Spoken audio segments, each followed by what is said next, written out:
வணக்கம். Welcome to my channel. உய்ய ஒரே வழி உடையவர் திருவடி. நாம் இன்னைக்கு பார்க்க போகிறது விதுர நீதி. பாண்டவர்கள் வனவாசத்திற்கு பின் விராட நகரத்தில் இருந்து வெளிப்பட்டு அடுத்து உபப்லாவியம் என்னும் ஊரில் தங்கியிருந்தனர். அஸ்தினாபுரத்தின் ராஜசபையில் மீண்டும் சர்ச்சை வெடித்தது. விதுரர் பாண்டவர்களுக்கு பாதி ராஜ்யத்தை கொடுக்க வேண்டும் என்று பரிந்துரைத்தார். துரியோதனனும் கர்ணனும் மறுத்தனர். அனைவர் பேச்சையும் கேட்ட திருதராஷ்டிரன் முடிவு கூறாமல் சஞ்சயனை தூதி அனுப்பி சமாதானம் பேச சொன்னார். சஞ்சயன் கண்ணனோடு இருந்த பாண்டவர்களை சந்தித்து நலம் விசாரித்து செய்தி கூறினான். யுதிஷ்டிரா, நீ தர்மம் அறிந்தவன். போரால் யாருக்கும் நன்மை இல்லை.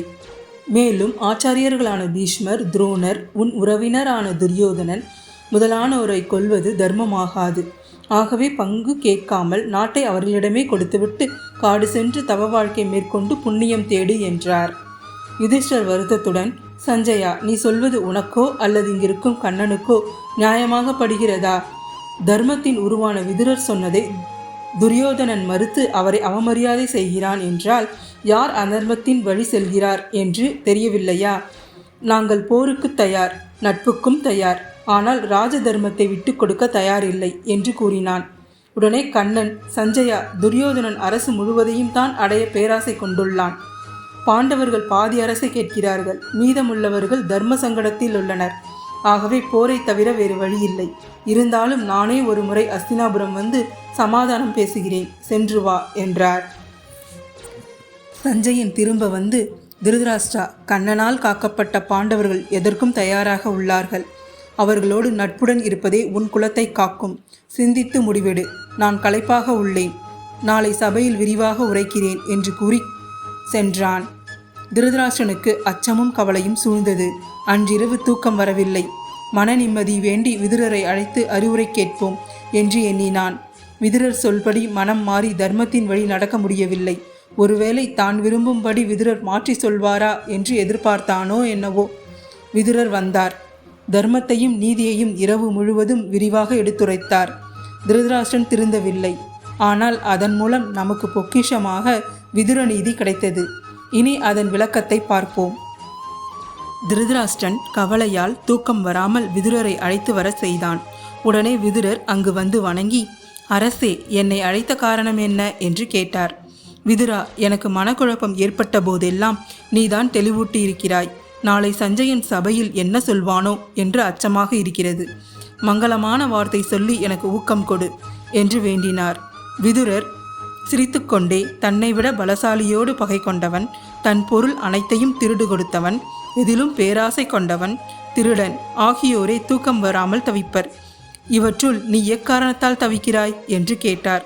ஆனால் திருதராஷ்டிரன் நேரடியாக பதில் கூறாமல் விதுரரை பண்டிதன் என்று கொண்டாடி மீண்டும் எனக்கு மங்கள வார்த்தை சொல் என்று கேட்டார். ஒருத்தரிடம் அறிவுரை கேட்கும் போது அவர் நமக்கு நல்லதை சொல்ல வேண்டும், பிடித்ததை சொல்லி பயனில்லை.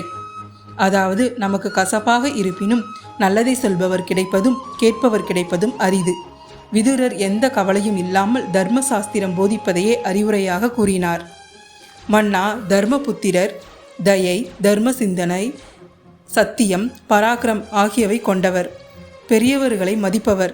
அவரை நீ காட்டுக்கு அனுப்பி விட்டபடியால் மன நிம்மதி இல்லாமல் தவிக்கிறாய். என்னை பண்டிதன் என்று புகழ்ந்தாய். உண்மையில் யார் பண்டிதன் என்று சொல்கிறேன் கேள் என்றார். ஆத்ம ஞானம், விடாமுயற்சி, துன்பம் சகிக்கும் சக்தி, தர்மத்தில் உறுதி இவை இருப்பவனே பண்டிதன். கோபம், மகிழ்ச்சி, கர்வம், வெட்கம், பிடிவாதம் இவற்றால் பாதிக்கப்பட்டு தன் இலக்கிலிருந்து யார் மாறுவதில்லையோ அவன் பண்டிதன். குளிர், வெப்பம், இன்பம், துன்பம், செல்வம், ஏழ்மை இவற்றால் தான் எடுத்த காரியத்தை தவறாமல் இருப்பவன் பண்டிதன். இவன் கிடைத்ததற்கு அரிய பொருளை விரும்புவதில்லை. சிந்தித்து தீர்மானம் செய்து காரியத்தை தொடங்குபவன், தொடக்கத்தின் பின் இடையில் நிறுத்தாதவன், நேரத்தை வீணாக்காதவன், காரியத்தை செய்யும் முறையறிந்து செய்பவர் இவர்கள் பண்டிதர்கள். யாருடைய பேச்சு தடைபடாமல் மதிக்கப்படுகிறதோ, நூல்களின் கருத்தை சற்றென்று கூறக்கூடியவன் யாரோ, சான்றோர்களின் அறிவுரையை மீறாதவன் யாரோ இவன் பண்டிதன் எனப்படுகிறான். மன்னா, என்னை பண்டிதன் என்று அழைப்பதை விட இந்த குணங்களால் நீ பண்டிதனாகப் பார் என்று கூறினார். நாம் அறிந்தவர்களில் ஹனுமான் தான் இந்த பண்புகளோடு இருக்கும் பண்டிதன். இப்படி பல அறிவுரைகளை விதுரர் திருதராஷ்டிரனிடம் கூறினார். அவர் கூறிய அறிவுரைகளே விதுரநீதி என்று அழைக்கப்படுகிறது. இந்த வீடியோ உங்களுக்கு பிடிச்சிருந்தா லைக் பண்ணுங்கள், ஷேர் பண்ணுங்கள், மறக்காமல் சப்ஸ்கிரைப் பண்ணுங்கள். தேங்க்யூ.